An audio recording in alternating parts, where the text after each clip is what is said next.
All right, everybody, welcome into the High Noon Stream. My name is Pugs Moran, and I do this each and every day, Monday through Friday at noon. Still nursing a bit of a cold, but we'll get through that. So apologize for the voice.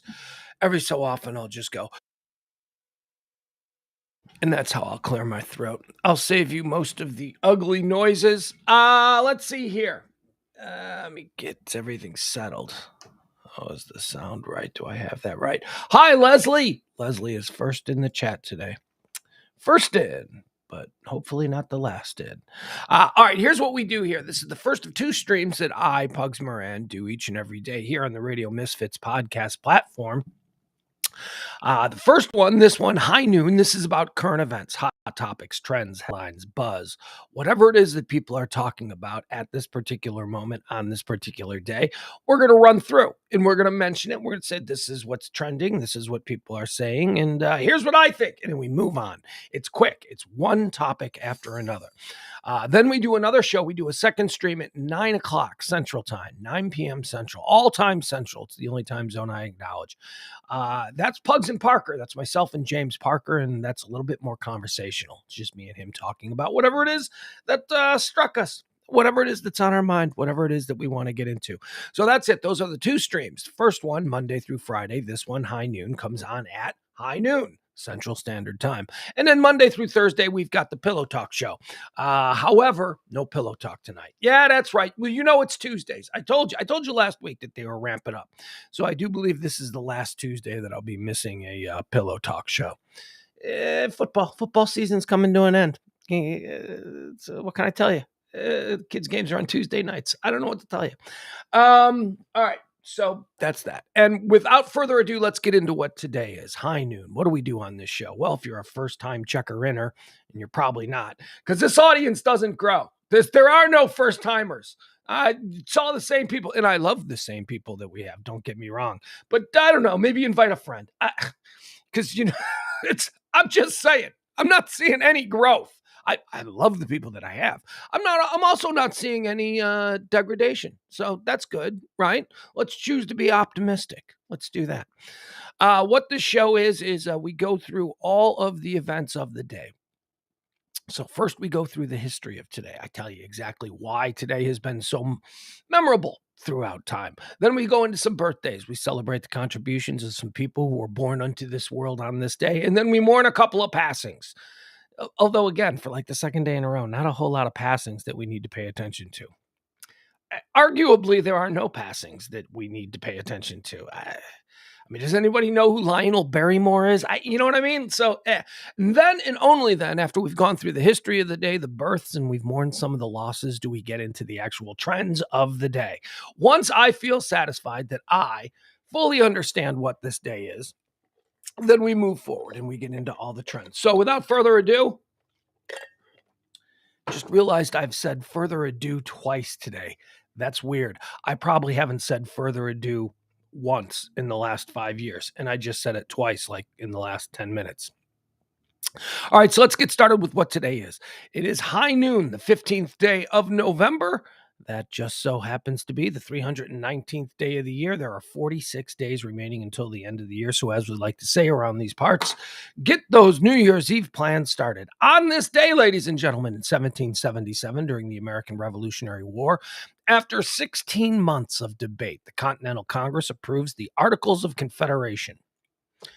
Articles of Confederation. That was simply, the Articles of Confederation were just simply... It took how many months? 16 months. It took 16 months for the representatives from the 13 colonies to agree that they were going to work together. That's essentially what the Articles of Confederation are. That's it. It was just an agreement that all 13 were like, all right, fine, Virginia, you can stay Virginia. New York, you can stay New York. But let's form an alliance where we're all at least on the same side. We're not going to go to war with each other. Let's confederate. Let's become one. And that was on this day in 1777. Took 16 months for the 13 representatives from the colonies to agree that that maybe they liked each other or maybe they would work together. 16 months. humanity. 18, and by the way, this was on this day in 1777. So this was like a good, yeah. So, well, I guess that would be 16 months since the signing of the Declaration of Independence in July 4th of 1776. So it was like July 4th, 1776, they were all like, yeah, let's do it. Let's be independent. And then it took 16 months for them to go, oh, you mean we're not all going to be just individually independent and warring with our border rivals and all that? No, that was on this day. All right. So finally they got it together and they said, all right, we're going to work as one. On this day in 1864, during the American Civil War, Union General William Tecumseh Sherman. That's a cool middle name, Tecumseh. It's like an Indian name, isn't it? Wasn't Tecumseh an Indian leader? William Tecumseh Sherman begins his march to the sea. The march to the sea was very important. Sherman's march to the sea was a pivotal point in the Civil War because it was it began in Atlanta. So Sherman, the burning of Atlanta and all that, and the war was pretty much over. I mean, at this point, it was just he wanted to bring the Union Army so far south that it went all the way to the sea. So it was basically Sherman's march between Atlanta and Savannah. That's what's popularly known as William Tecumseh Sherman's March to the Sea. And it began on this day in 1864. On this day in 1926, the NBC radio network opens with 24 stations. NBC. Boom, boom, boom. Happy birthday, NBC. On this day in 1942, this was during World War II, the Battle of Guadalcanal ends in a decisive Allied victory. That was boats, right? Guadalcanal's boats. That was like MacArthur, and that was like around the Philippines in that part of the world. Guadalcanal was Guadalcanal in the Philippines. It might have been. I get real. I have seen over the past 50 some odd years of my life, endless World War II documentaries, and unfortunately, I've seen so many of them that they all just kind of blur together. But there you go. Today, I know Guadalcanal was a big one, and that was on this day. On this day in 1979. A package from Unabomber. Didn't know it was Ted Kaczynski back then, but we know now. A package from Unabomber in 1979, sent from Ted Kaczynski, begins smoking in the cargo hold of a flight from Chicago to Washington, D.C., forcing the plane to make an emergency landing. Unabomber, 1979. So he sent a bomb on a plane, and apparently it started to go off, and it fizzled out or whatever. On this day in 1985, a research assistant is injured when a package from the Unabomber is sent to their research lab. All right, so there you have it. Apparently, this is the day that the Unabomber liked to work. Here we go. Hiccups. I knew they were coming. I had my hot coffee. I was trying to disrupt it. Hiccups. Haven't had hiccups in about 4 shows. So it's time to get hiccups. Hold on. I gotta go off the air for a second.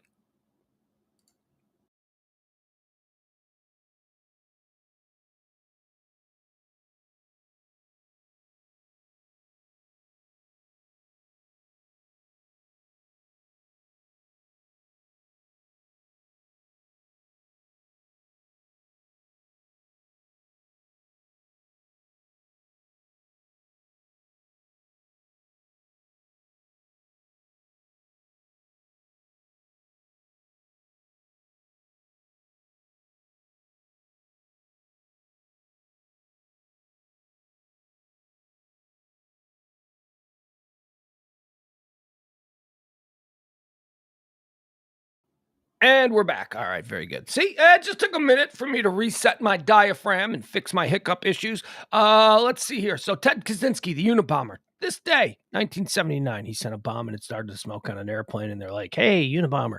And then on this day in 1985, 6 years later, he sent another one. He sent one this one went off. This one injured a research assistant. On this day in 2001, excuse me, cold, still battling the cold. On this day in 2001, Microsoft launches the Xbox Game Console. The Xbox was introduced to the world on this day in 2001.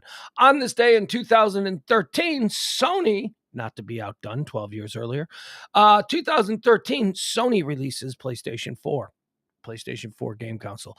I bought a PlayStation 4 for my son a couple of years back for Christmas, and it was almost immediately no longer the coolest PlayStation. It was like I got him a PlayStation 4, and then like a year later, PlayStation 5 comes out.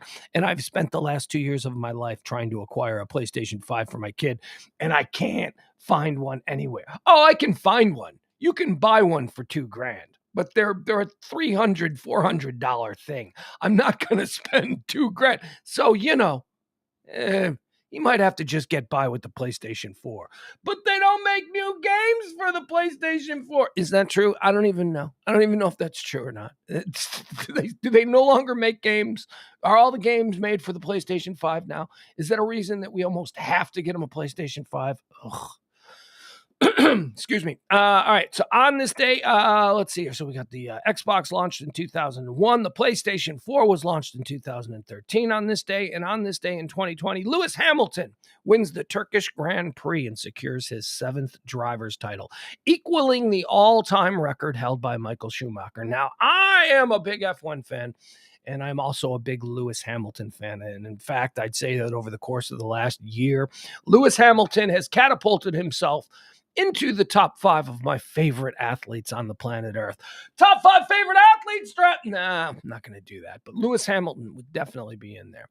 Lewis Hamilton is cool AF. Lewis Hamilton is a dude. Here's what I love about Lewis Hamilton. For like decades, it was like Formula One racing was like, yeah, black guys can't drive Formula One. It's not a thing that they have. Yeah, it's that they extra muscle. You know how those crazy things people used to say to try and limit the, what a black man couldn't do. They can't. They don't have the mental acuity for Formula One. So they finally let a black guy drive in Formula One, and it's Lewis Hamilton, and he's the greatest of all time. Nobody's even close to his good. Well, I guess Michael Schumacher could be close because they're tied at 7 titles each, but at different times. Kind of like Tiger Woods, golf. The black man doesn't have what it takes to be a golfer, but we'll let one play. Greatest golfer of all time, Tiger Woods. That would just let one in at a time so that they can erase all the record books that proper white men have set over the years. Let one black guy in. I'm telling you, Lewis Hamilton is a cool guy. Cool guy. Let's do some birthdays. Born on this day in 1919, Joseph Wapner. Judge Wapner. Happy birthday, Judge Wapner. All I could think of, Judge Wapner died in 2017. So he was almost 19, 20, almost 100 years old. Holy cow. I didn't realize Judge Wapner was that old. If Judge Wapner had been, let's say, 30 years younger, Judge Wapner could have been president of the United States. Seriously. There was no more trusted, no more admired man in America for about 20 years between like 1985 and, I don't know, 95, 2005. I don't know, when did he get out? Anyway, Wapner could have been president. In this age of where we just, elect people that we like to look at on TV, Wapner could have been president, but he was too old. 30 years younger. If Judge Wapner had been born in like 1949 instead of 1919, I think that he could have been president. Born on this day in 1929, Ed Asner, Lou Grant. Come on. Who doesn't love Ed Asner? Ed Asner. I'm like trying to think of what else Ed Asner did. And I'm like, Lou Grant, everybody loves Lou Grant. But then the second thing that pops into my head that Ed Asner did was he was like the brutal, sadistic slave owner in Roots.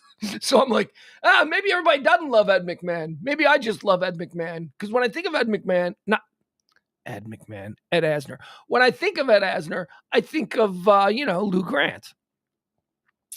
And then I think of the slave owner in Roots. So yeah, I guess it is complicated, but I like Ed Asner.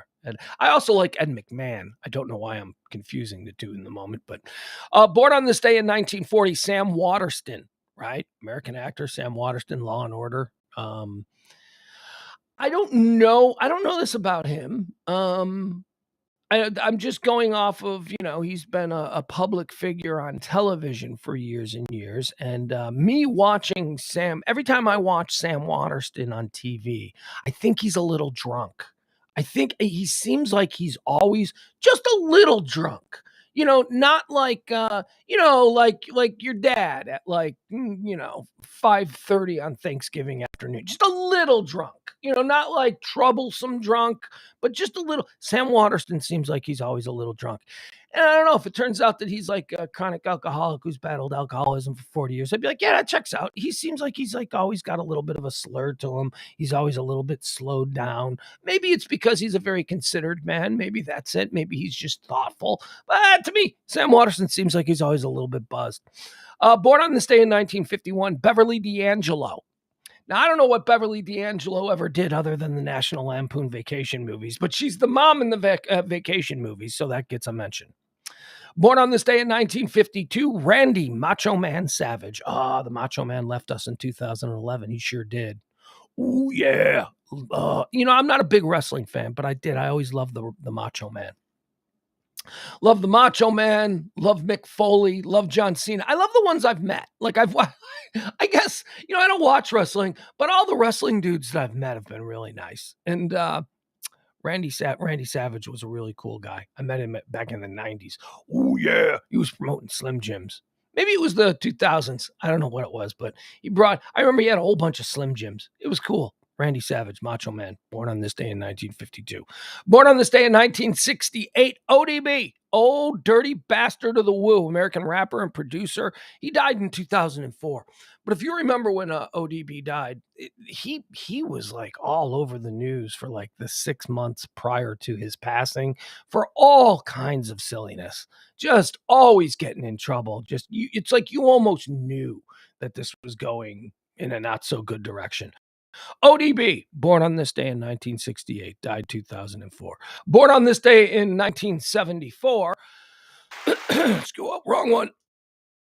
There we go. Got it cleared out. Born on this day in 1974.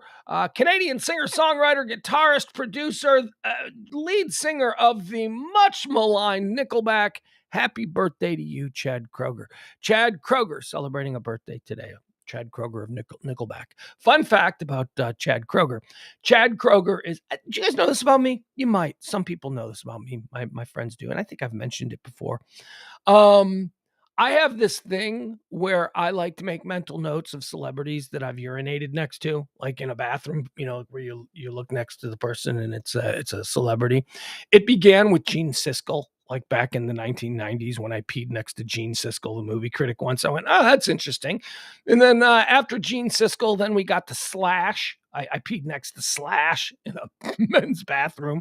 Then I peed next to the guy who was on Scrubs. Scrubs? Who was that guy that was on Scrubs? He was the star of Scrubs. Peed next to him. And Chad Kroeger. I peed next to Chad Kroeger as well. Also, there's other people I'd have to really think about my list of celebrities I've peed next to. But I peed next to Chad Kroeger. There you go. That's my Chad Kroeger story.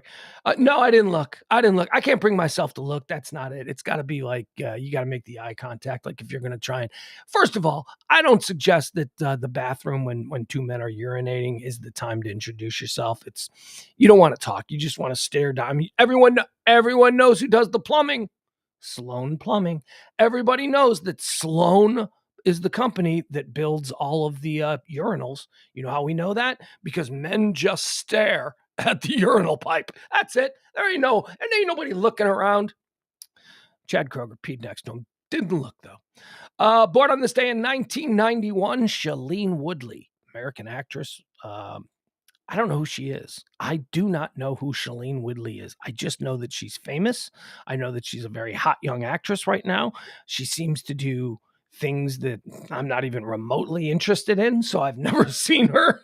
I don't know. I kind of know what she looks like, but only because she was with Aaron Rodgers for a period of time, and now she's not. So there you go. But anyway, happy birthday to you, Shailene Woodley, American actress celebrating a birthday today. Some deaths. Like I said, Tyrone Power died. Lionel Barrymore died. And there's not a whole lot of I don't know what do I say about Tyrone Power? He was a movie star, a Couldn't name a thing he was in. He was way before my time. Lionel Barrymore. What am I supposed to say about Lionel Barrymore? He died on this day, like back in 1935 or something. I don't know what to say about that. I think he was Drew Barrymore's grandpa. I don't know. Maybe he was Drew Barrymore's uncle. I don't know. Whatever. But he's a Barrymore and she's a Barrymore. That's all I got. Lil Peep, though, in 2017, American singer and rapper, born in 1996. Lil Peep died on this day in 2017. I only mention that because my kid seems to like Lil Peep. He plays. I've seen in our shared queue on Spotify that there's an awful lot of Lil Peep in there. Not my thing, but hey, that's my kid. All right, now that we feel we understand the day, November the 15th, now that we've gone through the birthdays, the passings, and all of the historical events that I felt relevant to us having a better understanding of what today actually is, now let's get into the trending topics. Let's talk about all the things that people are talking about today. All right, so I guess like the big story today is Arizona. The Arizona governor's race has been called, and the spinster cat lady has defeated America's bitch ex-wife. So that's all. Like, yeah, Katie Hobbs, who looks like a spinster cat lady, has defeated Carrie Lake, who looks like just everybody's bitch ex-wife. Oh, here comes the bitch ex-wife. Spinster cat lady defeats bitch ex-wife. That's how I would title the Arizona. And, whatever. It was close. Who cares? Move on. I hate doing politics on this show. 8 billion. 8 billion is trending. 8 billion is trending because that's the amount of people that we have on the planet at this moment. We passed it. At some point last night, a baby was born. It was baby 8 billion. And so there you have it, everybody. This conversation starter. There's too many people. There's not enough people. Yeah, I don't know. 8 billion. Seems pretty quiet around here. White man's privilege. Yeah, I know. Where I am. I guess. But I suppose if I lived on a hillside in Brazil, right, one of those slums, I might be like, there's too many people here. I don't know. But we're at 8 billion people now. Also trending today, and I think this is maybe Taylor Swift driven. I don't know, you guys. What's going on? Ticketmaster is trending. SeatGeek is trending.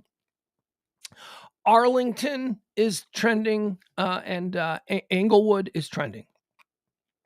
These all seem to be. Did Taylor Swift tickets go on sale today? It seems like people are just bitching and moaning. They got Ticketmaster trending because apparently Ticketmaster is just being inundated with ticket requests for some Taylor Swift concert. SeatGeek is going through the same thing. SeatGeek is trending because everybody's trying to get Taylor Swift concert tickets.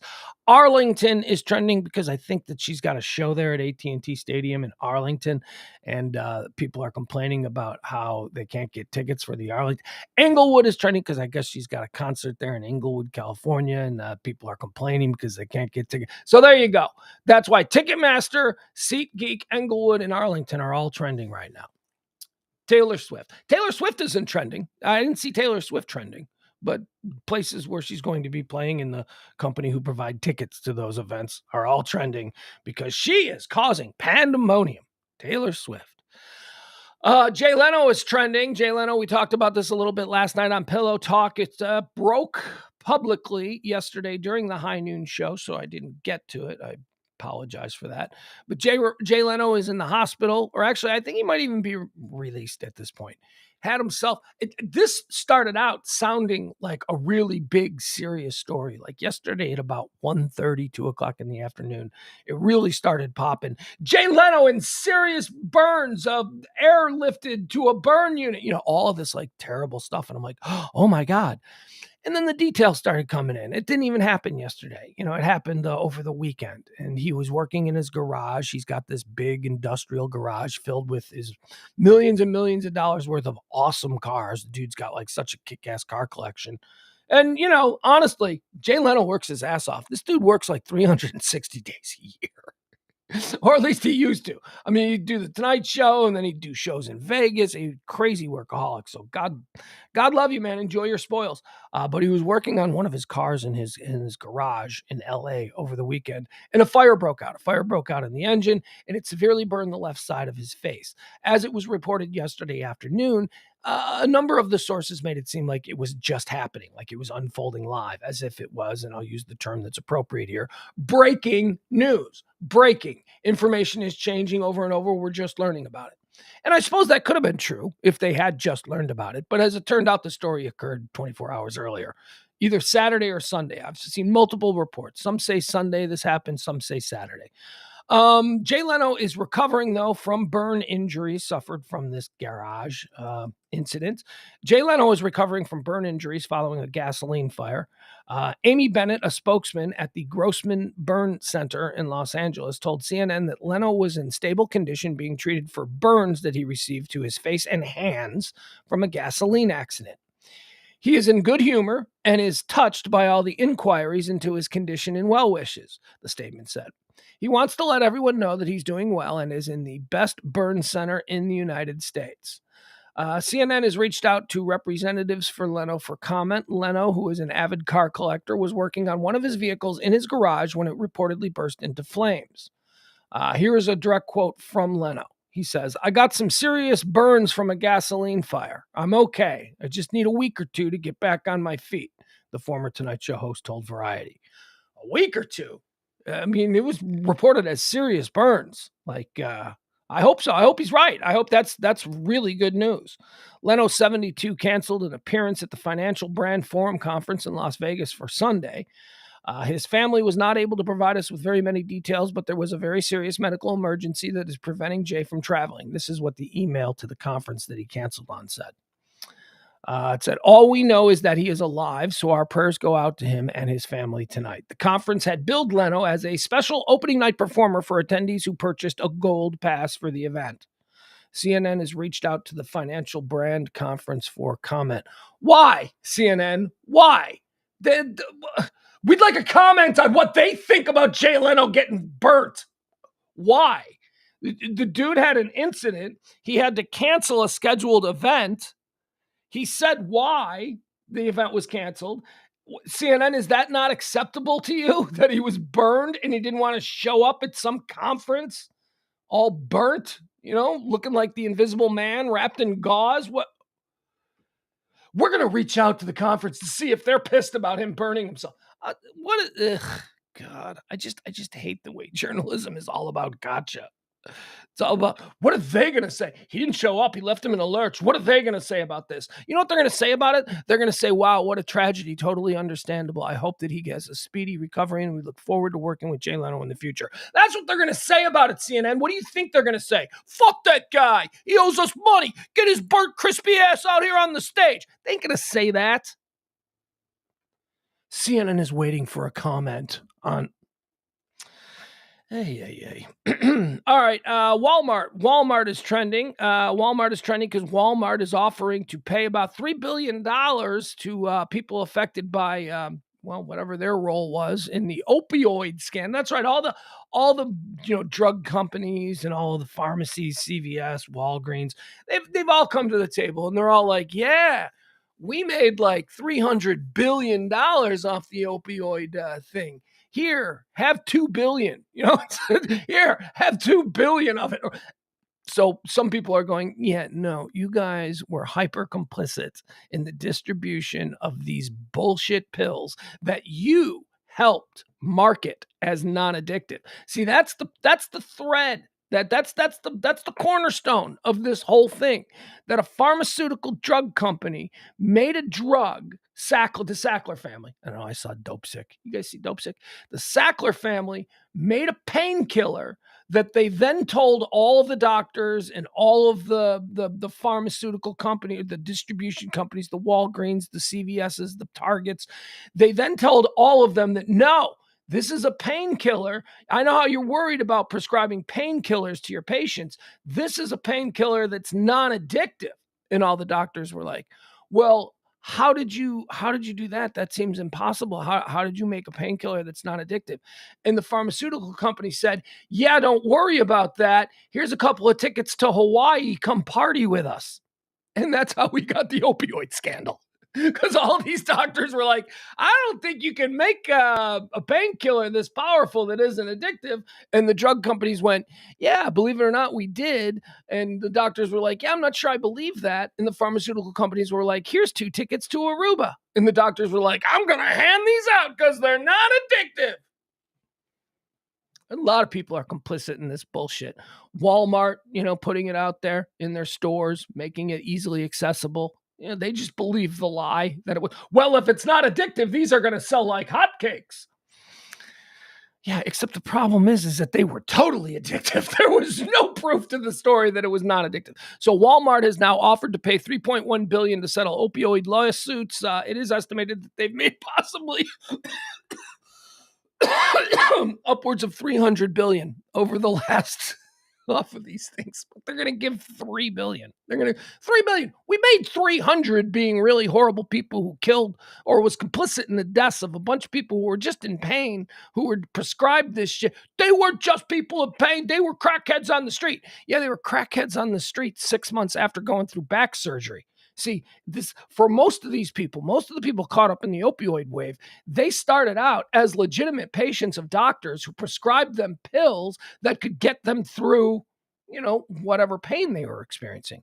And then because it was told to them that it was not addictive, they weren't worried about taking these pills. And then all of a sudden, we've got a thing called hillbilly heroin. All of a sudden, everybody's strung out. Everybody needs more pills. But the doctor said they were not addictive. That's because the pharmaceutical company said they were non-addictive. Walmart's proposed $3.1 billion legal settlement on Tuesday over the toll of powerful prescription opioids sold at its pharmacies is becoming the latest major drug industry player to promise major support to state, local, tribal governments still grappling with a crisis in overdose deaths. The retail giant's announcement follows similar proposals from 2 of America's largest pharmacy chains, CVS Health and Walgreens Company, which each said they would pay about $5 billion. All right, so CVS and Walgreens are given $5 billion, and it looks like Walmart is going to offer up 3.1. Most of the drug makers that produced the most opioids and the biggest drug distribution companies have already reached settlements, with the largest pharmacies now settling in. All right, so there you have it. So Walmart, they're going to give $3 billion. All right, sounds like a lot of money until you learn how much they actually made off of all this. And all right, let's see. We got a mink escape. Well, I don't know what. Apparently, mink. Like mink coats. They're like little like ferrets. I don't know what they are. They're like little rodent type ferret things. What is the plural for mink? Is it minks or is it no? Because isn't a minx an animal in and of itself?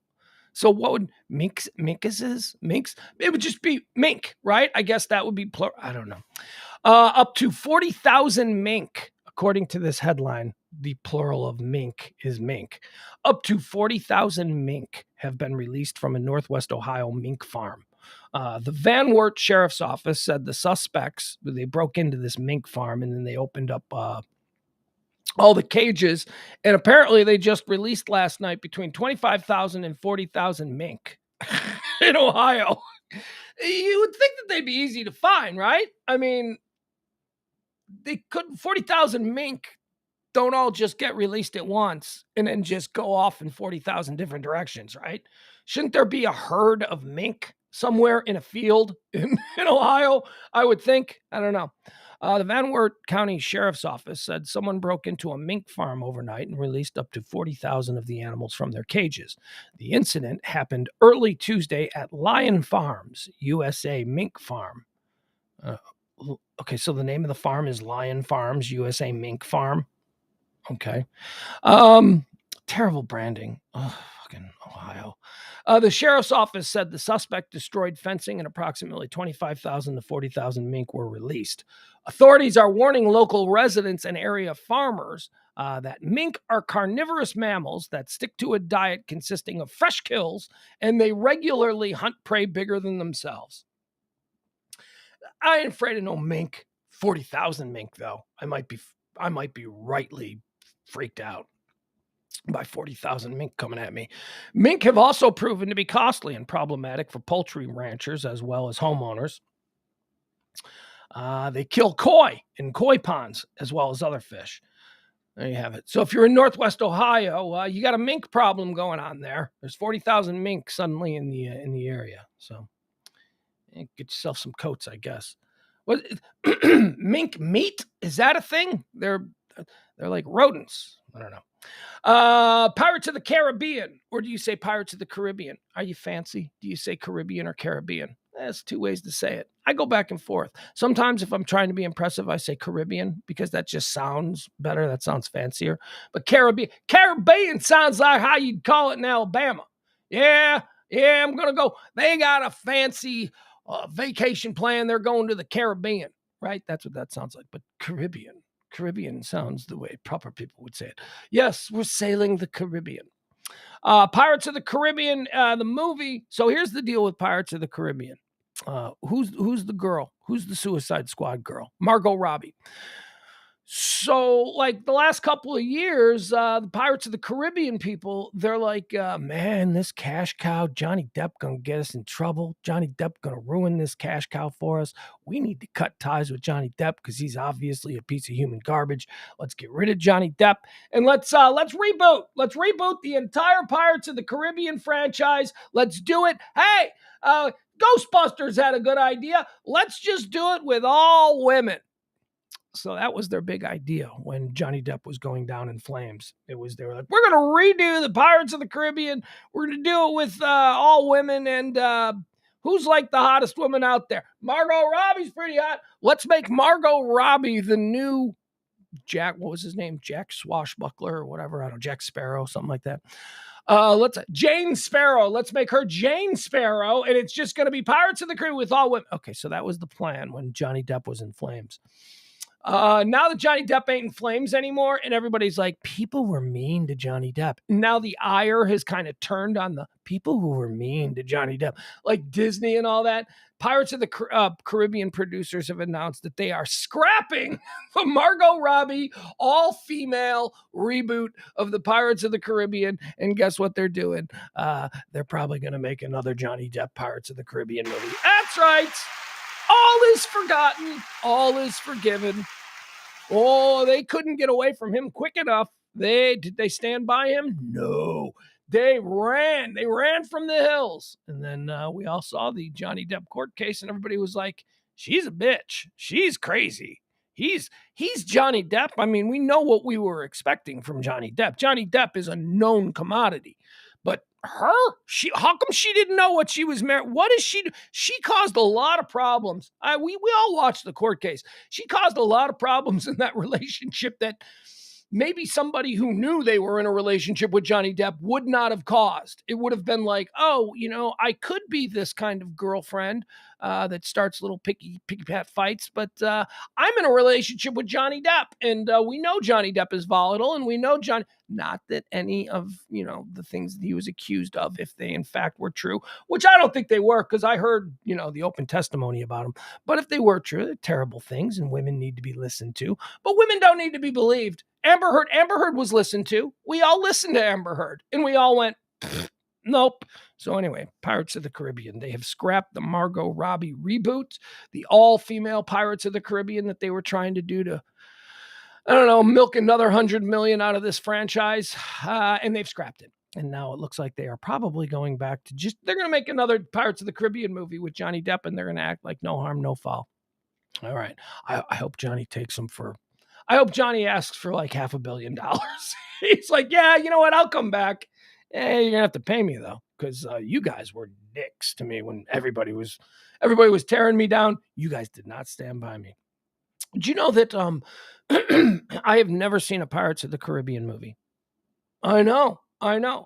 It's one of those, I have this weird thing where if there is something that is part of like a franchise, like an ongoing thing, like if there's like 5 installments of it, I won't see them. Oftentimes I will see the first before it becomes like 5-6 episodes of a film series. Like I'll see the first one. Like I'll tell you, like I saw the first Fast and Furious. I saw the very first Fast and Furious. Didn't see 2, didn't see 3, didn't see 4, didn't see 5. No reason not to, other than, well, I know that this is not going to be, anything truly original or mind-blowing. I've never seen the Pirates of the Caribbean. I've only seen one Jurassic Park movie. The original. I saw the original Jurassic Park movie. And then I was like, yeah, I don't need to see any more of these. So I've never seen the Pirates of the Caribbean. Here's what I'm thinking. I understand that they're very entertaining movies, and I know people who love those movies, and these are people who I tend to respect their opinions on such things. So here's the thing: when I have hip surgery, right, or maybe I get a bad medical result and I got to spend, like 6 months in bed, then I'll get into the Pirates of the Caribbean movies. I'll binge watch them all. It'll be awesome. So I got all of these saved for medical emergencies.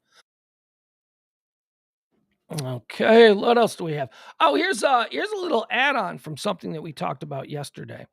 We talked about Paulina Poroskova. Paulina, my second favorite supermodel of all time. I even did a supermodel draft yesterday. I believe it was Elle Macpherson, Paulina Poroskova, Christy Brinkley, Tyra Banks, Kathy Ireland. Those are my 5 favorite supermodels of all time. Paulina is got a new book out where she's talking about, being. By the way, they're lying about her age. I've seen her be everything from 58 to 53. Now, I know she ain't 53 because she's older than me.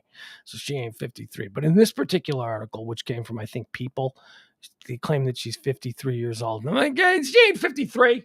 No. That would mean that when she debuted in Sports Illustrated, she was 15 years old. She wasn't on the cover of Sports Illustrated swimsuit issue at 15. So let's stop with that. Maybe 19. Let's add the 4 years. I think she was 19. But Paulina is giving interviews and she's talking about what it's like to be beautiful and rich and famous from the 1980s. Oh, hold on. Wait a second. Did I lose the story? Where is the story? Dun, dun, dun. Oh, yep. Okay, never mind. So I don't actually have the story. That's okay. I can tell you about it. So the addendum today is, and this is crazy, man. So Paulina Poroskova was married for like 20 years to Rick Ocasek of the Cars. The Cars. Love the Cars. Oh, and he was much older than her, as we learned yesterday. Turns out he was like 21 years older than her when they got married. And he died a couple of years back. And what's being revealed today and why Paulina is trending today is because he cut her out of the will. Rick Ocasek on his deathbed, and by the way, when he was dying, he went home to die to her. They were separated. They were living in separate places. But when he was dying, he went home to her and she took care of him while he was dying. And then his will left her out of it. And he also, this is some son of a bitch and stuff. Not only did he leave his wife and mother of 2 of his children nothing in his will, but he also got rid of, he excluded his 2 original children. Apparently he had 2 kids before he married Paulina back in the 80s. He had 2 kids with another woman, and he completely cut those kids out of the will. And so Paulina's giving articles about how she was absolutely crushed by this. Couldn't believe it. She was like, what? It's like, I'm spoon feeding this guy on his deathbed. I mean, that shouldn't be there. But it's in truth, what the hell? He finds out that she's good. I'm sure she's fine. She's Paulina. She's got a book out. She's probably got a nice advance. I'm sure she's fine. Although not really, because Paulina stopped being a model. She could have been one of those, like, I don't get out of bed for less than $100,000. She could have been one of those models, and she probably was for a very short period of time. But she quickly got married and ended her modeling career when she was still in her 20s. So she did not make a whole lot of money. That, unless maybe this is what she's not saying in the article, because they were going through separation, maybe there was already some kind of an agreement about what she would get from the divorce settlement. If that's the case, then yeah, she doesn't need to be greased extra in the will. If you're going through a divorce and you work out the divorce arrangements and you're going to get half of all the money that he earned during your time together, which is pretty much, boilerplate in these kinds of things, or at least a chunk of what it is that he earned while she was raising his children, she might be fine. But to just be outright left out after you go home to her when you're dying and she nurses you, and then she finds out that you were specifically left out of the will. He said something mean too. Here, let me find this, because he said something mean. Like there was something mean written in the will about her that I didn't like needlessly mean. All right, Paulina. Let's see here. I had the story, but unfortunately I seem to have lost it.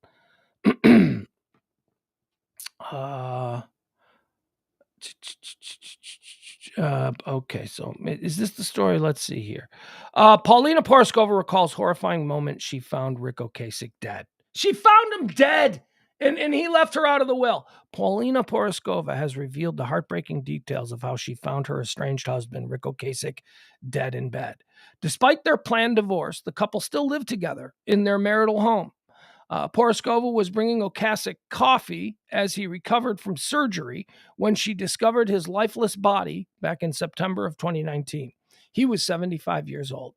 His eyes didn't look like his eyes anymore, she writes in her newly released book, No Filter, The Good, the Bad, and the Beautiful. I knew what those eyes should look like. I knew those eyes so well. I touched his face. It was cold, she continues. The former Sports Illustrated swimsuit cover girl, 57. This one says she's 57. That's right. Shares that her legs went numb and she collapsed. I have no idea how long I sat on the ground at his bedside. I could have been a minute. It could have been an hour, she writes. Boy, they're showing some pictures of her and Rick Ocasek together. He was really ugly, and she was really not. Really not ugly. Poroskova soon realized that she would have to break the news to the pair's two sons, Jonathan and Oliver, now 29 and 24 years old, respectively. Unable to get up, I crawled down 3 flights of stairs on my belly and elbows. There were sounds issuing from me that I was only dimly aware of, she remembers. The Czech-born stunner was only 19 years old when she met the 40-year-old Cars frontman on the set of a music video for his song Drive. Oh, is she the girl in Drive? Who's gonna drive you home tonight? She the girl in Drive? Now I got to watch the Drive video. Because, yeah, there was a hot girl in that video. Maybe that was Paulina. All right. That's interesting because Drive, that's a Benjamin Orr song. That's a Benjamin Orr, the keyboard player, is singing that one, not Rick Ocasek. Yeah, most people don't realize this because Rick Ocasek looked like he was such a striking looking dude. He looked like a praying mantis, as Ross Rubio pointed out the other day. It was so striking because we knew the singer, but then like half the big hits the Cars had were sung by the other guy, the blonde guy with glasses, Benjamin Orr. The two announced their separation in 2018. I'm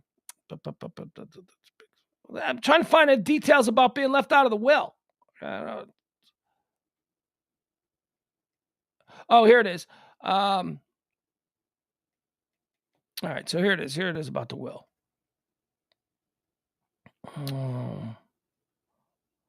Let's see. The two announced their separation in 2018 when the You Might Think singer died unexpectedly the following year. Poroskova was shocked to discover that Ocasek had written her out of his will, citing abandonment. Abandonment? She found you dead. She was bringing you coffee on your deathbed, and in the will you cut her out because you claim abandonment? Dude. Define abandonment. However, Poroskova writes that Ocasek eventually stopped having sex with her. That's when she knew the relationship was doomed. What? Okay. Hold on. I needed more from my partner than just to be told that I'm beautiful and being worshipped. The two announced their separation in 2018 when the You Might Think singer died unexpectedly the following year. Poroskova was shocked to discover that Ocasek had written her out of the will, citing abandonment. It was really, really hard because obviously, first of all, you're grieving a person that has been in your life this whole time, the most important person in your life. There was so much pain just stacked up on top of each other. And then this betrayal was a lot, she shared. I remember feeling kind of numb for a certain amount of time and then sliding into anger, she continued. And then for me, it was like, I love him. I hate him. I love him. I hate him. It was, I also miss him. All right. So a lot of emotions there. She goes on to say, like, how can I miss a man who did this to me? I mean, I still miss him like that. You can't erase parts of your entire life. It was complicated, and it will probably remain complicated for the rest of my life. And he left out his other kids too. Giselle is trending. Paulina, another beautiful supermodel, did not make my supermodel list. Giselle is trending because apparently Giselle has a new boyfriend and he's like a world-class fighter, which, is like Tom Brady's he's like a Brazilian jiu-jitsu black belt fighter trainer guy. I don't know. I didn't recognize the name, but apparently he's successful enough in his field that he can date Giselle, right? So that's got to say something. So she's off gallivanting around the world. Tom Brady and Giselle going through their very, very high profile divorce. She's out there running around with some Brazilian jiu-jitsu fighter, which Tom's got to be like, man, I can't even beat up the new guy. Ugh. So that's why that's happening. Charles Barkley is trending. Charles Barkley is trending because he has some hot takes on free speech. First of all, let me preface this by saying that I absolutely love Charles Barkley. Charles Barkley. Okay, let's get the elephant out of the room. Incredible basketball player, but that's not what we're talking about. This man has not been a basketball player in the public eye longer than he was a basketball player. Charles Barkley is now a commentator. He uses his perch there on the NBA pregame and analyst shows to say his pieces, and he says his pieces a lot. Charles got some opinions, and Charles is a very thoughtful dude. Charles may not sound like an Oxford student when he's reciting his prose, but he's a smart, thoughtful dude, man. The things that he actually says, the meaning behind what he says is pretty powerful. Charles Barkley has brutally honest admission on free speech. All right, so here's what Barkley had to say. Apparently, he went off on the TNT NBA show about some things, and then he was asked about this. Charles Barkley discussed freedom of speech while addressing Kyrie Irving's suspension. So Kyrie Irving of the Brooklyn Nets has been suspended because, he might be a little anti-Semitic, whatever. That's not the point of it. Okay, no, so this was on CNN this morning. Appearing on CNN this morning, a vocal TNT analyst said the Brooklyn Nets rightfully suspended the point guard who posted a link to an anti-Semitic film on his Twitter account. Here's what Charles has to say about that. And I couldn't agree more with him. Just before you hear what he has to say, 100% agree with Charles. Charles Barkley says, people have the right to feel and say whatever they want. We have freedom of speech, but there are repercussions when you say certain things. Charles Barkley says the NBA dropped the ball on Kyrie Irving and the action it took surrounding his anti-Semitic tweets. Barkley believes people are trying to get away with saying terrible things by using freedom of speech as a defense. Yeah, they absolutely are. Yeah, people would say, what, I can say, what, are you offended? Freedom of speech. No, you do. You have the right to say that, and then you also have to understand the responsibility that comes with you saying things that may or may not fall on, hostile ears. You have to suffer the response to it. So as long as you're okay with that, that's fine. And if the response to you going on Twitter and saying all the Jews need to die, if the response to that is you lose your shoe deal, that's freedom of speech. That's how it works. There is no such thing. What Charles Barkley is essentially saying is something that we should all commit to our hearts, and that is freedom of speech comes with a price. You don't get to just say whatever stupid shit is in your head without having other people push back. And when they push you back, they are not trying to cancel you. They are simply responding to your choice to use your freedom of speech. That's all it is. Freedom of speech doesn't come without attachments. There's always something. You can say whatever you want. I quoted yesterday. Wasn't it the Toni Morrison or is it Maya Angelou? I don't know. One of them. One of them said that thing about when someone tells you who they are, believe them. Yes, that's freedom of speech. You have the freedom to reveal all of your worst characteristics. So go ahead, say all the nasty shit you want to say. And then I'm going to sit here, I'm going to go, oh, that's a bad person. And then you don't have the right to go, how dare you call me a bad person? I was just using my freedom of speech. Well, yeah, you did. You used your freedom of speech. And the repercussion for that was that you're a piece of shit, that I think you're a piece of shit. America. See, that's how it works. So don't get all butthurt when you start saying shit and people start going, shut your mouth, stupid. Don't get all butthurt. Nobody's saying you can't say it. What they're saying is when you say it, you turn into an asshole, and we're here to point that out. And that's basically what Charles Barkley was saying. And Kyrie Irving,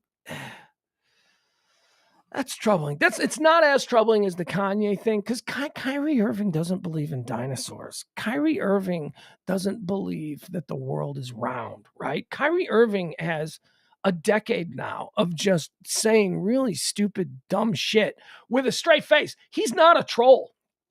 Kyrie Irving is not a troll. Kyrie Irving was raised very weird, man. Go pull up Kyrie Irving's Wikipedia page. Just go find a Kyrie Irving bio.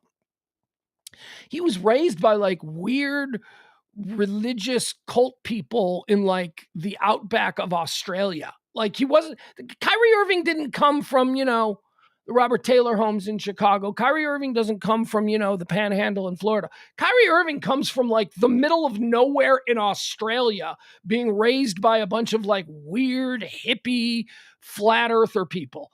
That's his background.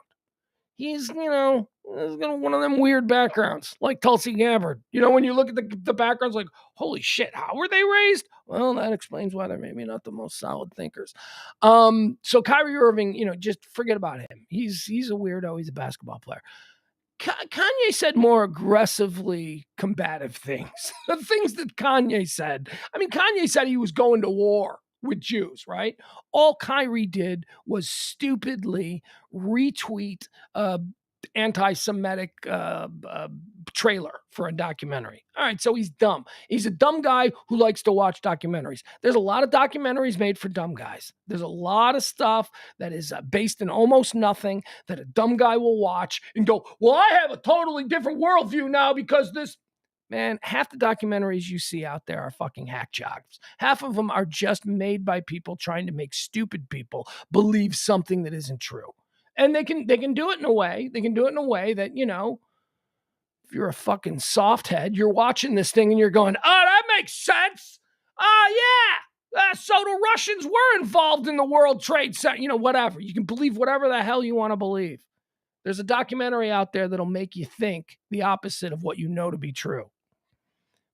Preying on the weak, something that humanity has done since the beginning of time. And in this era, the weak, we're not talking necessarily about those who can't defend themselves in a spear fight.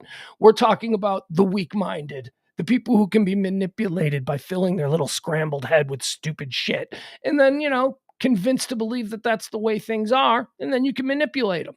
If you can get dumb people to believe dumb shit you want them to believe, that's how you rule the world. And that's what's happening. Charles Barkley. Oh, Jordan Pippen. How about this one? Jordan and Pippen are trending. Not the Jordan and Pippen that you think of, not Michael Jordan and Scottie Pippen. No. Jordan and Pippen are trending because apparently Larsa Pippen, not Laura, not Laura, not Lisa, Larsa Pippen is now dating Marcus Jordan. That's right, Marcus Jordan, Michael's kid. I remember Marcus when he was a little boy, just a tiny little kid running around. Oh, look, it's little Michael. One day he's going to be a great basketball player. No, he didn't. He didn't turn out to be a great basketball player. But he is Marcus Jordan. He is the heir apparent to the Air Jordan thing. And he is now dating publicly Larsa Pippen. That's right. The ex-wife, not the daughter. Did you think I was going to say daughter? Did you think Larsa was going to be the daughter of Scottie Pippen? Did you think this was a story about the daughter of Scottie Pippen now dating the son of Michael Jordan? Because that ain't the story. The story is the son of Michael Jordan is now sleeping with Scottie Pippen's ex-wife. Woo! That is some stuff.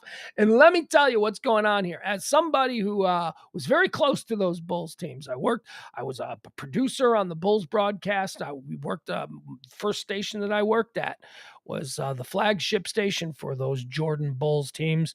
I was around for 4 of the championships, 4 of the titles, missing the first one and missing the last one. But I mean, I saw a lot of shit. There could at some point in my life be a fun little book about all of the stuff that I remember seeing, overhearing, fly on the wall type of stuff with those teams. And here's what I know for a fact. Michael Jordan and Scottie Pippen didn't like each other. It was the dynamic between Michael Jordan and Scottie Pippen. It wasn't a hatred. It was a Michael looked at Scottie like, I made you. You don't exist without me. You're like, you're like out of Central Arkansas. Nobody had ever heard of you before, and I turned you into one of the best forwards in the game. That was sort of Michael's attitude towards Scotty.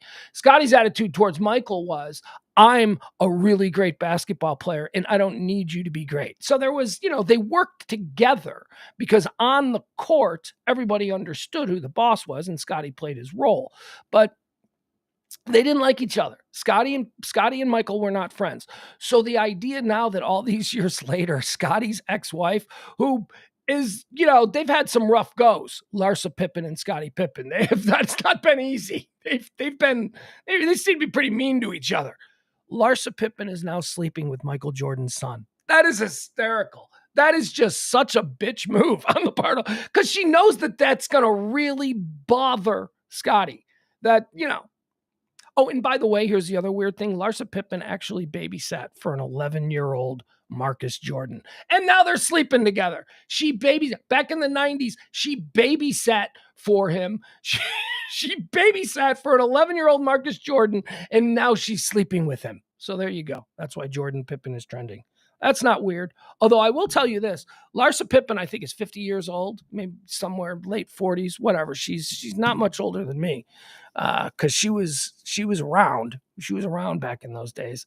God, she looks good, though. She still looks so good. She's like 50. I mean, I can totally see why 25-year-old Marcus Jordan, or however old Marcus is, I can totally see why Marcus Jordan would be with her, because, yeah, but geez, come on now. Dionne Warwick is trending. Why is Dionne Warwick trending? Oh, Dionne Warwick is trending because she kind of... Dionne Warwick is a funny tweeter. I don't know if you follow Dionne Warwick. I do, because she's funny. And I don't know if it's just her being funny or if she's got somebody who's funny who runs her Twitter account. But Dionne Warwick, that's right. That's what friends are for. Do you know the way to San Dionne Warwick, legendary singer, old lady now, old black lady singer, tremendous talent. Yeah, she's a shit talker on Twitter. She's very funny. Her Twitter handle seems to be very much in league with the impersonation of her that Ego Wodum does on SNL. I don't know if you're familiar with Ego Wodum's Dionne Warwick character on SNL, but it's very funny. It's just, she's an old woman who doesn't understand the world, and she doesn't take any bullshit from anybody. And that's kind of the persona that is portrayed as Dionne Warwick. But her Twitter handle is very funny too. Her Twitter handle is kind of in that same vein. Anyway, she's trending because Dionne Warwick tweeted last night. She announced that she's now dating Pete Davidson. Yeah, there you go. Dionne Warwick is now dating Pete Davidson. Of course, that's because Pete Davidson is dating Emily Ratajkowski, and I still don't get it. No hate. I don't hate Pete Davidson. I don't get Pete Davidson. I'll say this. I said it last night. I don't get why I don't get why people see him and go, oh, he's the best. He's not the best. He's, like I said yesterday, not only is he not the best performer in the history of SNL, as I've heard some people say, he has never been the best SNL performer in any cast that he was a part of. He might not even be like top 2 or top 3. So anyway, I look at Pete Davidson, I don't get it. I find him moderately entertaining. Some of his stand-up is really funny. Like, he's got some really edgy, interesting stand-up. But as far as a performer on Saturday Night Live who was shot out of a cannon into global stardom based entirely on his work on SNL, I don't get it. I don't get that. Like, why did that happen for him, but not for Sherry O'Terry, right? Like, why did that happen for him, but not Taran Killam? There are a whole bunch of people in the history of Saturday Night Live who were also sort of middle of the pack talents on those casts who didn't just, it's because of Ariana Grande. It always goes back to Ariana Grande. Pete Davidson was just a mentally unstable, possibly drug-addicted underachiever on Saturday Night Live who missed a whole bunch of shows because he was in and out of rehab. And then when he came back, he started dating Ariana Grande. And all of a sudden, now Pete Davidson is in a whole different dating pool. And he's more famous for the people that he dates than for the content that he actually creates. Although his content is strong. There is some stuff that he did on Saturday Night Live that was great. The Pete Davidson pre-produced music videos are really good. But, as far as whatever, I don't get it. So there you go. Dionne Warwick is trending because Dionne Warwick is... what does Dionne Warwick say? Dionne Warwick says she's now dating Pete Davidson. Also, here's another one, since we're getting into this vein. Roberta Flack. Roberta Flack is trending. No, she didn't die, but she is much older than I thought she was. Roberta Flack.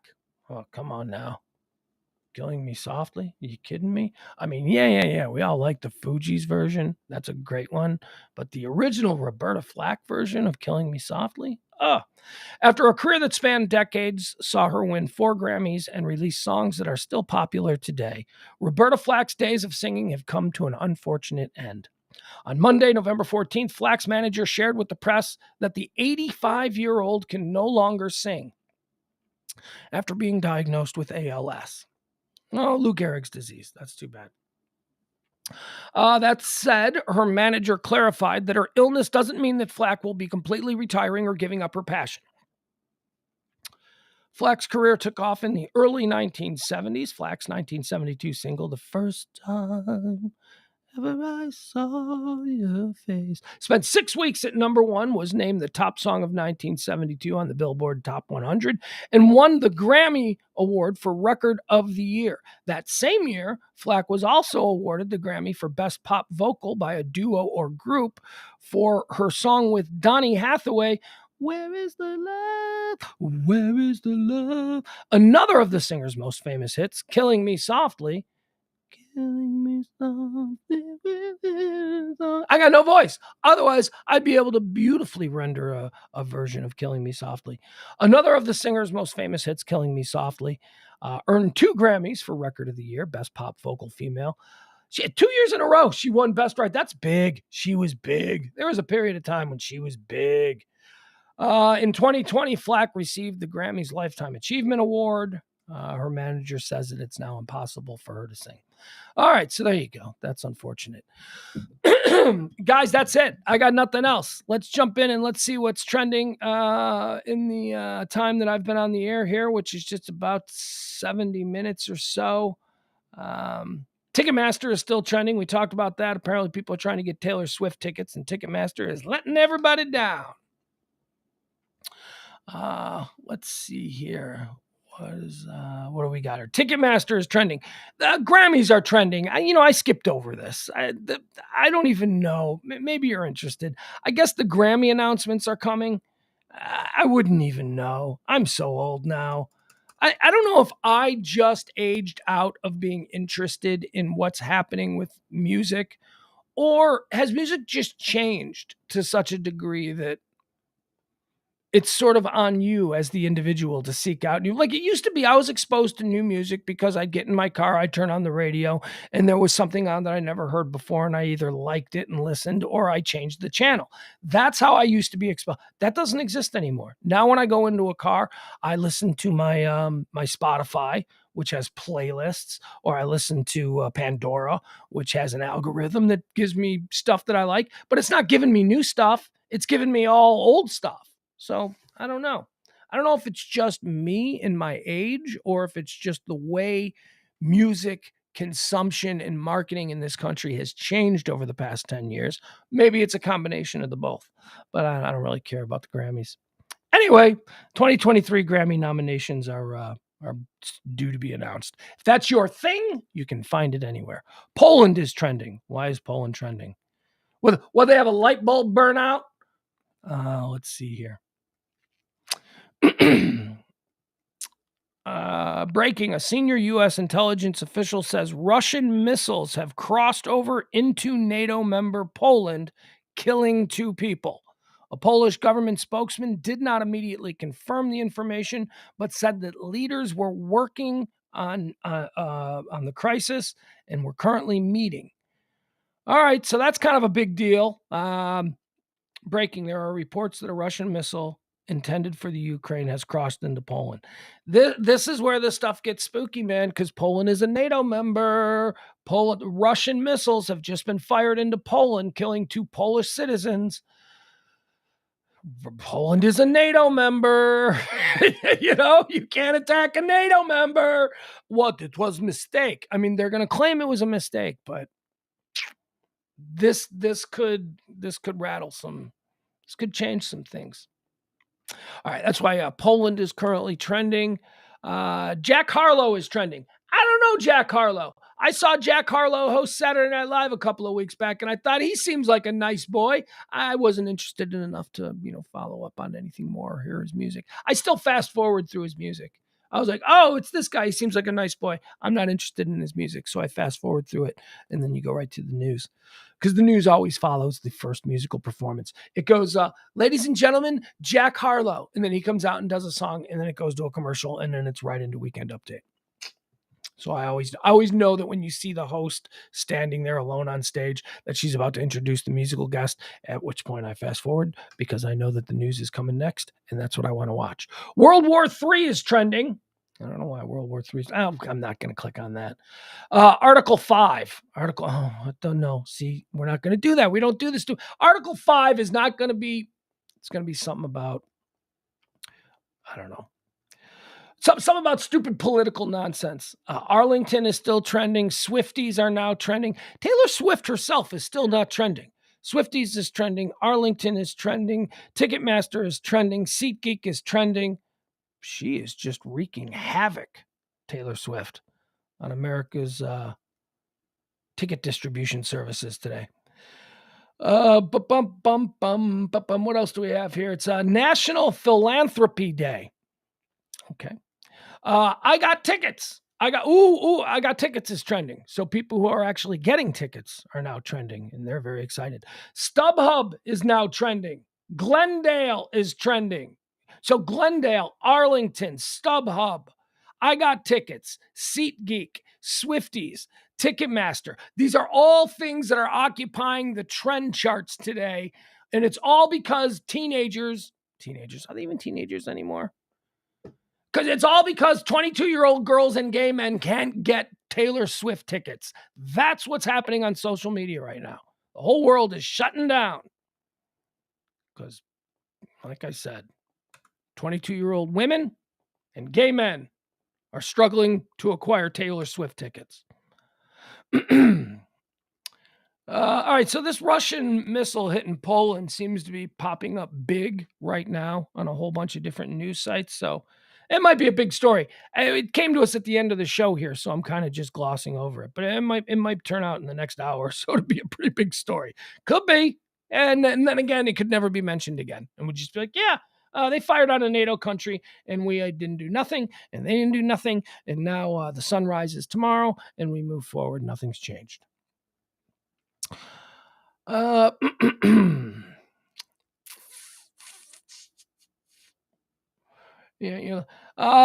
Costner is trending because Yellowstone returned to record ratings, and Kevin Costner is basically okay. So I love Yellowstone.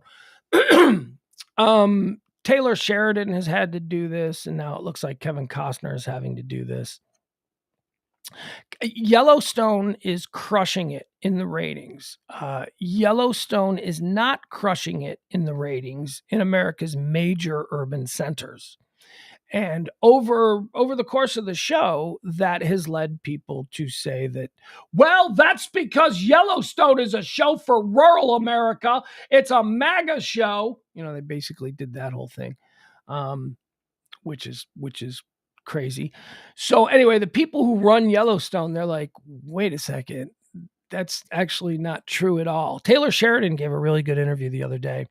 Taylor Sheridan, the creator of Yellowstone, who said, when people say that we are a right-wing conservative MAGA show, they must not be. The guy who wrote it, this is the guy who is writing the show. This is the heart of the show. And he said, he goes, they must not be watching the show because the show that I write is about the injustices to Native Americans, women's rights, the moral decline of the moneyed class in America, environmentalism, and corporate greed. He's like, I don't know how my show that is all about those pretty liberal, pretty progressive angers against, rural America. Hold on. Sorry, this just popped on. So basically, Taylor Sheridan was like, "Yeah, I don't know why people are saying that about this show. When you look at what the issues that this show deals with, well, it's because the lead characters. It's because the Duttons. The Duttons are a very conservative family.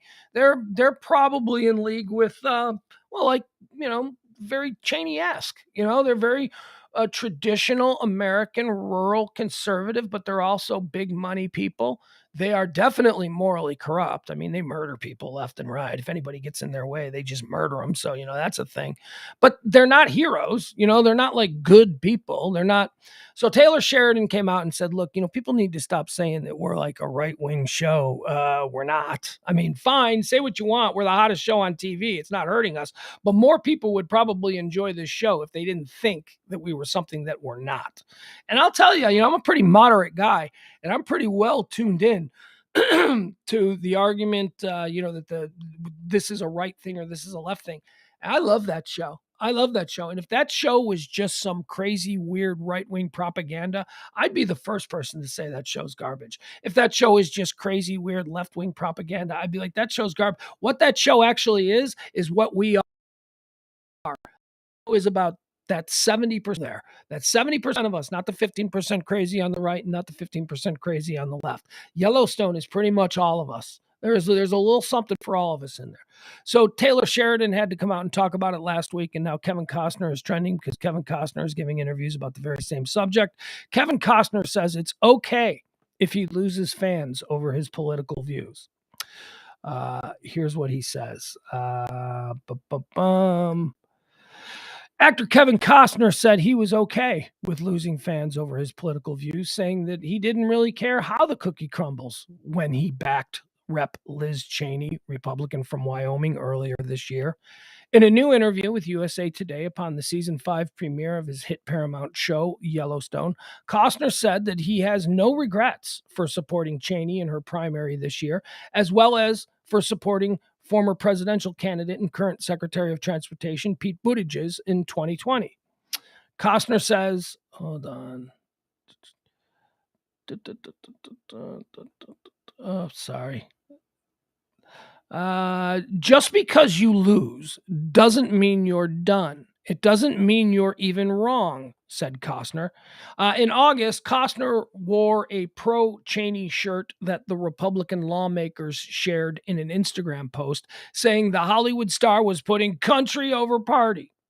Costner told USA Today that he knew Cheney, an outspoken critic of former President Trump, wouldn't win her primary against a Trump-backed candidate, but he wanted to show her his support anyway. Goes on to say, I wanted to let her know as a citizen how much I appreciated her brave, clear-headed stance, said Costner. Costner earned some criticism for his political views, but that wasn't a chief concern for him. He says, I don't really care how the cookie crumbles, that people that liked me now don't like me, or the people that liked me then don't like me now, he told USA Today. That's okay. You know what that is? That's not only okay, that's having FU money. That's being 60-something-year-old Kevin Costner, whose career is behind him, who is an icon of Hollywood, who is, certainly one of the great actors, one of the great movie stars of his era. He doesn't care. He's like, I don't care. I'm going to say whatever I want to say. This is how I see it. You know what? Here's how complicated I am. I like both Lynn Cheney and Pete Buttigieg. I'm Kevin Costner, star of America's favorite MAGA show. Wink. Yellowstone. I haven't watched it yet. I haven't watched the new 2-hour premiere of Yellowstone. I love Yellowstone. I just know that I'm going to watch the 2-hour premiere of Yellowstone and then be like, I want a third hour. And I'm going to have to wait. So I'm not going to watch. I got like 10 weeks. I guess there's like 10 episodes, right, per season. So maybe I got 9 weeks because the first episode was 2 hours, 2 episodes. So maybe I got 9 weeks. In 9 weeks, what is 9 weeks from now? Christmas? You know what? Maybe that's something I'll do. Maybe if I do like a Lonely Guy Christmas where it's just me all by myself, that's what I'm going to do. I will binge watch Yellowstone. It'll be a Yellowstone Christmas. That'll be fun. By the way, I didn't mean that to sound like, don't invite me to your place for Christmas or Thanksgiving. I mean that. Don't. It's lovely. Oh, what a wonderful thought. Ain't coming. I'm not coming. the idea of being able to spend this Thanksgiving and this Christmas all by myself, like it's a random Tuesday, just walking around in my underwear all day, drinking coffee till 4 p.m. That is how I want to spend Thanksgiving and Christmas. So please, thank you. I know many of you would invite me to your homes. You are all so kind and generous. I don't want to come. It's not you, it's me. And you have to believe that. It is entirely me. It is not you. You are lovely people. I am the one who chooses to spend all day in my underwear drinking coffee till 4 o'clock. That's how I want to celebrate Thanksgiving. And you know what? I'm not going to have my kid. My kid's going to be a couple miles away at his family. So I'll have a nice conversation with him at some point and then I'll get him the next day. But I don't need Thanksgiving. That's going to be a wonderful day for me. I might start drinking at noon. I might have cocktails. Who knows? I'll do something. I'll make a special meal. All right, let's be honest. It'll be stovetop stuffing and a rotisserie chicken, but that's going to be delicious for me. I'm going to totally enjoy it. And I'm also going to have to get a can of, who's this now calling me? I'm also going to have to get like a can of cranberries because that's the only kind of cranberries that I go with. Always got to have a can of cranberries. Don't get fancy. Don't go all Martha Stewart with me. Don't put a plate out there that is like actual cranberries. What the fuck is wrong with you? I ain't eating that. I want the gelatinized cranberry from the can. I want it to be on a plate in the table. I want it to still have the ridges from the can, where it looks like it comes right out of the can and it's like a perfect thing. I want to slice it. That's how you eat cranberry in America. You don't do that Martha Stewart bullshit where it's actual little cranberries. No, thank you. All right. Anything else trending? What do we got? We got anything else? I don't even know when is Thanksgiving. Is Thanksgiving like a week from now or something? I don't know. All right. That's going to do it. We're going to end the show. Out of things to talk about. Going to go see if we're going to start a war because Poland got hit. We'll figure that out real soon. Dismiss. Okay, I don't want this. What's going on? Something weird is happening with my Spotify. There we go. Once again, there is no pillar talk tonight. No pillow talk with Pugs and Parker. This will be the last Tuesday as I look at the football schedule. No more games on Tuesdays. Well, no more games. So there you have it. So thank you much. And we'll be back tomorrow at noon. Jeff Glenn says, we serve both. I eat the canned cranberry gel on toast like jelly for the next few days following Thanksgiving. Now, you know how you do it? I'll tell you what you do, Jeff. This is what I like to do. I like to have turkey sandwiches with cranberry and coleslaw. Well, I can't have coleslaw anymore because my grandma's dead. My mom still makes the coleslaw good. We got a family coleslaw recipe that I think there's a better than not chance that I've tasted it for the last time. I don't. But what I like to do is I like to take the turkey, the leftover turkey. You get a little toast. You take it, yellow mustard, just a little yellow mustard on the piece of toast. Then you glob down the grandma's coleslaw. Then you put a whole bunch of turkey on top of the coleslaw. Then you slice the gelatinous canned cranberry.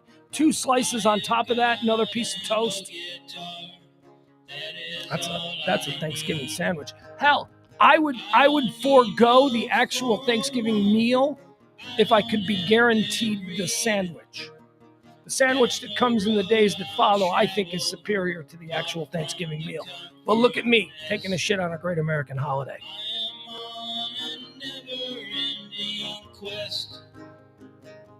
Jeff says, get that recipe from your mom and practice it until you have it down. Oh, I have. I have tried to make it. It's not the same thing. It's not the same thing, Jeff. It's just not. Something I make is never going to taste as good as something that my mom or my grandma made when I was little. It's just not going to happen. And then also, apparently it's really simple. Apparently it's like cabbage and mayo. That's it. I don't know. And it was the amount of salt that my grandma fit in her hand. There's something about it that was so good. From the comfort nest. I just told you the recipe, Frank. I think it's you chop up some cabbage and you mix it with a little bit of mayonnaise. Not Miracle Whip. I'm talking real mayonnaise, Hellman's or Duke's. All right. We'll see you tomorrow at noon for more High Noon. I'm Pugs Moran. Thanks, folks. Bye.